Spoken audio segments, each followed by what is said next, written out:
दोनों अगल बगल खड़ी हो जरा। वो बहन है क्या? हाँ जी। जुड़वा हो क्या? नहीं। बड़ी अलग ही ना, कपड़े भर बदले हैं, बाकी हो तो हुए। अगल बगल खड़ी हो बहन, ताकि पता लगे पहले कृष्ण प्रश्न किया था, अब कृष्ण। हाँ अब बोलो। गुरुजी, जब आप कहते हैं राम राम पुकारो, तो मुझे युग श्री राम शर्मा आचार्य जी दिखते हैं। युग श्री राम शर्मा आचार्य जी दिखते हैं उस समय। अरे वाह। और मैं अपनी माँ को देखना चाहती हूँ, जिनकी अकाल मृत्यु हो गई थी कैंसर से, मगर मैं जब भी देखती हूँ तो मुझे श्री राम शर्मा आचार्य जी दिखते हैं। अच्छा, कोई साधना की उनकी या जुड़ी नहीं? हाँ, या गायत्री उपासना की? हाँ हाँ जी, हाँ जी। हाँ, तो उनकी कृपा है तुम पर, तब तो वो साधना में, ऊर्जा संचय में तुम्हें वो दिखाई देते हैं। इससे तुम्हें खुश होना चाहिए। एक दूसरा, माता जी के लिए कल केवल एक ही प्रयत्न करना कि कल वो दिखे। हम अपनी तरफ से कोशिश करेंगे। गुरुदेव, एक बात मैं और पूछना चाहती हूँ। मैं यूपी बरेली से हूँ। वहाँ पर आप कोई कथा करें, वहाँ के लोग जो हैं लोकल क्षेत्र के, वो बहुत ज़्यादा शराब वगैरह बहुत पीते हैं। बहुत सारी ऐसे बहुत छोटी उम्र में लेडीज विधवा हो गई हैं वहाँ पर। और वो लोग कहाँ? यूपी बरेली। बरेली? हाँ। अभी हमारी प्रतापगढ़ में तो है, कुंडा में, कुंडा में भी है, गोंडा में भी है। ऐसा कुछ समिति से जुड़ना चाहती हूँ बागेश्वर धाम की। मेरा विद्यालय है कि वहाँ के जो छोटे छोटे बच्चे हैं वो कुछ अलग बने। वो सब अलग तरीके से गलत संगति में पहुँच रहे हैं। अच्छा, आशीर्वाद, धन्यवाद। ये हमको माइक की समझ नहीं आ रही आवाज। चलो नेक्स्ट। ये माइक पीछे ले जाओ, पीले कुर्ता वालों को दे दो।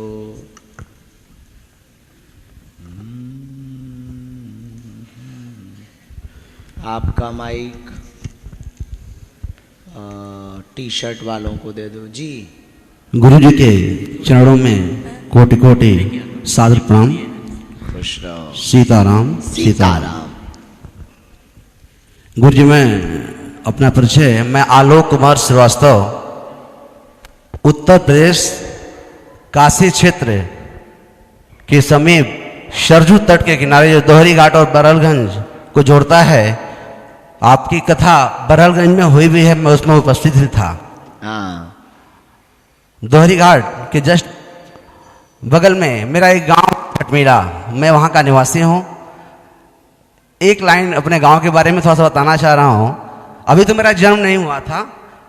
1975 के पहले जब जो स्थिति थी गांव की, कि इतना दबदबा था, जिस ध्वज को लेके आप चल रहे हैं और पूरे विश्व में हम अपना पताका फैलाना चाह रहे हैं, उसी के अनुरूप हमारे यहाँ की व्यवस्था ऐसी थी भटमीरा की कि जब मेरे पिताजी की शादी हुई, मतलब मम्मी जब आई,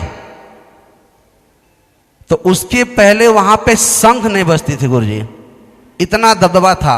अब दबदबा क्या होगा ये हमें बताना नहीं है।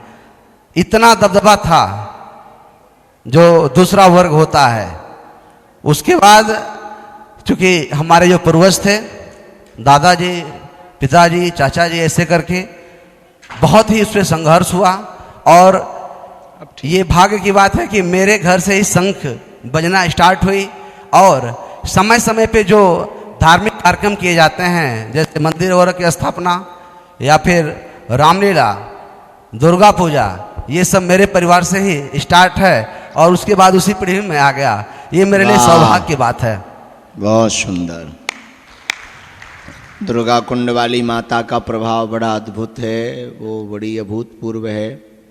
वहाँ की रामलीला का प्रभाव, वहाँ हर वर्ष नवरात्रि के पहले वार्षिक उत्सव होता है जी। वहाँ का भी प्रभाव अद्भुत है। कुछ अनुभव ऊर्जा संचय के बारे में है आपका? जी गुरु जी, बस एक सेकंड और। मेरा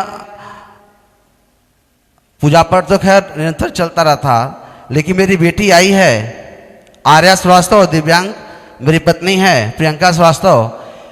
2 साल पहले एकाएक बिटिया को कुछ अलग प्रकार की दिक्कत हो गई जो समझ में नहीं आ रहा था। ये मैं हरकतें कह लीजिए। तमाम दर्शन हुआ, लाभ थोड़ा दिखता था, फिर परेशानियां तमाम जगह, दर्शन भी हुआ। उसके बाद मन खींच के लाया आपकी तरफ और बार बार आराधना हुई।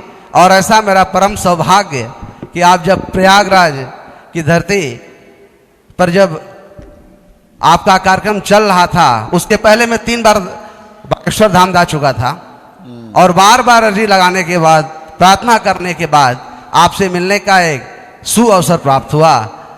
ये सन्यासी बाबा की और बागेश्वर धाम की अद्भुत कृपा। और आपने उसी दिन कहा कि बिटिया को इसी क्षण से आराम मिलना शुरू हो जाएगा और मुझे अंतर वो घंटों और दिनों में देखने लगे। और उसी समय आप, ये भी मेरे लिए सौभाग्य की बात है कि आप खुद बताए कि चलो मेरे साथ तृप्ति बालाजी। और मेरी व्यवस्था नहीं थी कि मैं यहाँ तक आ पाऊँ, विश्वास ही नहीं हो रहा कि मैं यहाँ उपस्थित हूँ। और 2 काम हुए ऊर्जा संचय में, इस कार्यक्रम में भी हूँ और दर्शन भी करके आया। मैं पहले दर्शन किया बिटिया का और बेटा का बाल भी जो मुंडन की प्रक्रिया यहाँ पर होती है वो कराया। और पुनः मैं यहाँ ऊर्जा संचय के कार्यक्रम में उपस्थित हुआ।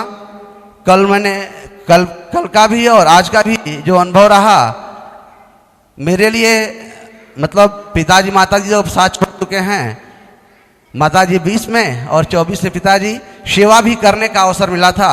और जितना हो सका सेवा करने का, मतलब कि साथ जीने का अवसर मुझे मिला पिताजी के साथ। 4 साल रहे हो और सेवा किए। आज जब पूजा के दौरान ये सब जो प्रक्रियाएं चल रही थी, बिल्कुल अद्भुत प्रक्रियाएं थी जो दिखी नहीं। पूजा पाठ तो निरंतर करता हूँ गुरुजी, लेकिन उसमें माताजी का और पिताजी का साक्षात दर्शन हुआ। बालाजी जो मैं दर्शन करके आया उनका भी दर्शन हुआ। बेटा कहना नहीं चाह रहा था, कान में धीरे से बोला कि मुझे शेषनाग के दर्शन हुए। अरे वाह। और बिटिया किसका? सन्यासी बाबा का। वाह। इनको सन्यासी बाबा का दर्शन हुआ और बहुत ही अलग प्रकार का ये यहाँ पे पूजन हुआ।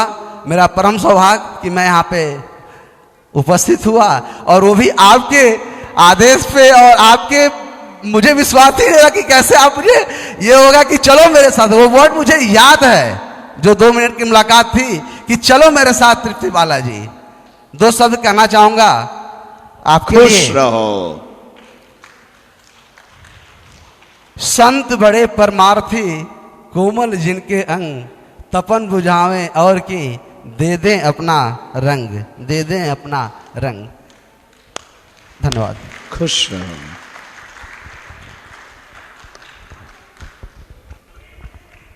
खुश रहो। जय हो। गुरुदेव, लास्ट में वो सोफा पे बैठे महापुरुषों को माइक दो। गुरुदेव चरण स्पर्श। खुश रहो चेला। गुरुदेव, मैं सबको ना अपना एक अनुभव बताना चाह रहा हूँ। ये मैं इसलिए बता रहा हूँ ताकि आपको सबको ये पता लगे कि ये ऊर्जा संचय ना जीवन कैसे बदल सकता है।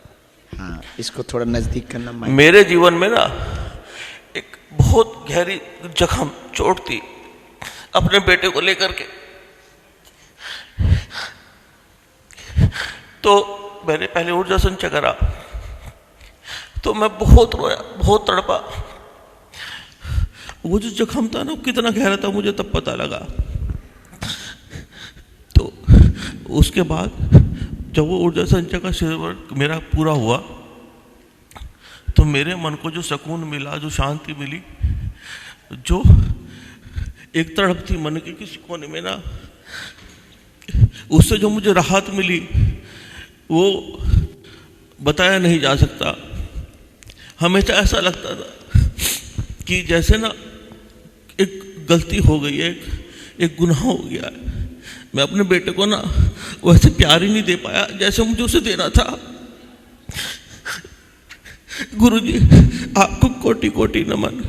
मुझे कुछ नहीं चाहिए, आपने सब कुछ दे दिया। आपने मेरे जीवन के हर पहलू को, हर दर्द को राहत दिया। बस एक कृपा कर दो, मुझे कैसे भी करके ऐसा बना दो कि मैं आपके चरणों की भक्ति कर सकूं। मुझे कुछ नहीं चाहिए, आपने सब दे दिया है मुझे। सीताराम। जीवन भर खुश रहो। पूरा परिवार आप बहना खूब सदैव भक्ति बनी रहे, मति और गति ऐसे ही रहे ताकि जीवन में प्रगति होती रहे। माथ पर हाथ बालाजी का रखा रहे। खुश रहो। सीताराम गुरुजी। सीताराम। गुरुजी, मेरा ये दूसरा ऊर्जा संचय है। पहला एक जो नैनीताल में था, उस ऊर्जा संचय में जो विधियाँ हुई थी उसमें ऐसा हुआ था कि जो पूरी ज़िंदगी का जब तक का जो है मेरा लाइफ का एक्सपीरियंस था वो सारा बाहर निकल कर आया था। बहुत रोना आया था, बहुत गलतियाँ थी, बहुत कमियाँ थी, सब बाहर निकल कर आई थी। इस बार की जो विधियाँ थी उसमें मन इतना शांत था, इतना अच्छा लगा कि ऐसा लग रहा था सब कुछ अच्छा है और सब कुछ अच्छा होगा। पिछली बार के संचार में जब ये विधि हुई थी त्राटक के समय, तो मुझे ऐसा लगा था जैसे एक गर्माहट मेरे माथे पे आके टकरा के गई है, जो मैंने आपको बताया भी था। और अब की बार ये हुआ कि मैंने दुपट्टा भी किया हुआ था उस टाइम पे, और मुझे ऐसे लगा कि कोई एक ठंडी फूंक मेरे माथे पे आ रही है।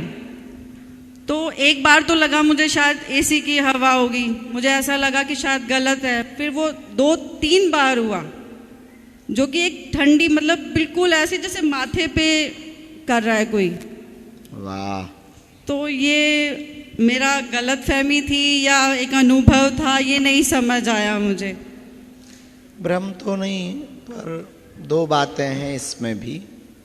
हम जब साधना में उतरते हैं, जो भी अनुभव होता है वो अनुभव साधना के मध्य में साधक के मन में 2 बातें रहती हैं कि भ्रम है या सही है। जी। आप उसी चीज से गुजर रही हैं। साधक जब तक इस दुविधा में है कि भ्रम है या सही है, नहीं, मुझे तब बहुत तक हंसी भी आई सब उस तक भ्रम टाइम। है जी, तब तक सब भ्रम है। और जिस दिन साधक ये सोचना बंद कर दे कि भ्रम है कि सही, सच ये है इस दुनिया में सब कुछ भ्रम है और सब कुछ सही है। धन्यवाद गुरुजी। आपके ऊपर है कि अब आप क्या पक्ष पकड़ते नहीं, हैं। मैंने अच्छे में लिया उसको, और मेरे चेहरे पे खुशी भी आई उस टाइम, और मेरे स्माइल भी आई एकदम से उस टाइम। बहुत तो मैंने अच्छे में लिया उसको। खुश रहो। अब हमें लगता है विश्राम करना चाहिए। आप लोगों को नाश्ता करना है। हम रात भर सोए नहीं हैं। और दीक्षा वाले जो लोग हैं वो भर रुकेंगे, तो 10 मिनट का काम है दीक्षा का। तिलक लगेगा और मंत्र हम यहीं मंच से दे देंगे। तो वो 50 लोग हैं दीक्षा वाले, वो रुक जाएं। बाकी लोग आज की यात्रा को विश्राम करके विदा लें। 2 बजे से आज का मिलना प्रारंभ करेंगे। तब तक भोजन पा कर के आना। कल कुछ लोगों ने भोजन नहीं पाया था और आ गए थे, ये हमें पता लगा। तो आज हम थोड़ा लेट शुरू करेंगे। भोजन पा कर के आप लोग आना।